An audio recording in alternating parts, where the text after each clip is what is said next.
On va commencer par Jazzablanca, on va vous parler des dates du 1er au 3 juillet. Nouveauté de cette édition, ça va être déjà le lieu, on change de lieu, on passe à un nouveau cap.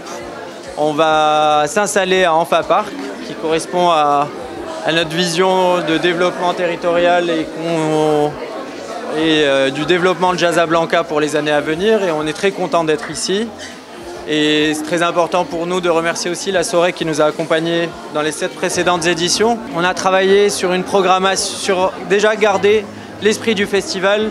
Même si on est dans un grand parc, on a privatisé uniquement 2 hectares du parc pour proposer une expérience de 17h à 1h du matin aux festivaliers.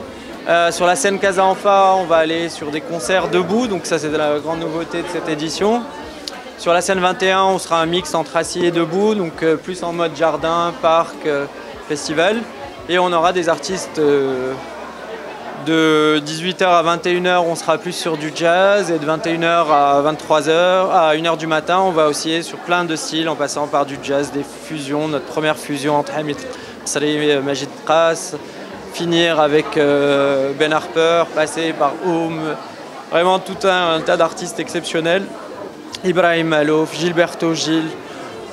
Et sur la scène jazz, on aura le pape du jazz éthiopien, Moulatou, on aura Sean Kuti, on aura Natasha Atlas, on aura tout un tas de super bons talents. Et aussi la scène publique, c'est le retour d'une scène publique à Jazzablanca. Donc je suis très heureux de pouvoir offrir aux Casablancais des moments gratuits aussi dans le festival.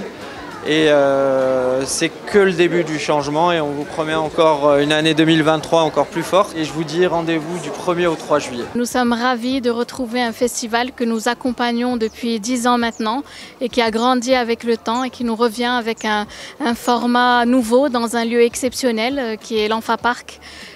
Qui nous accueille donc dans un esprit respectueux de l'environnement, mais qui garde aussi son empreinte inclusive avec la scène BMCI, donc qui est traditionnellement associée à ce festival et qui permet de rendre accessible la culture à tous. C'est aujourd'hui un événement incontournable de la scène culturelle et un rendez-vous que personne ne souhaite rater. Il permet à la fois de valoriser des talents internationaux déjà connus, mais aussi de jeunes talents marocains. Et je pense que les Casablancais seront encore plus friands de ce festival post-pandémie. Alhamdoulilah, cette année, comme vous avez vu le programme, il y a plein de nouveautés et même, je dirais même le site offre aujourd'hui de nouvelles opportunités.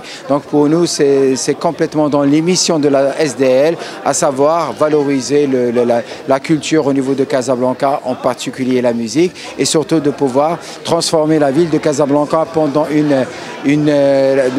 la durée de Inch'Allah du festival comme une destination culturelle pour tous les Marocains et pourquoi pas même des internationaux.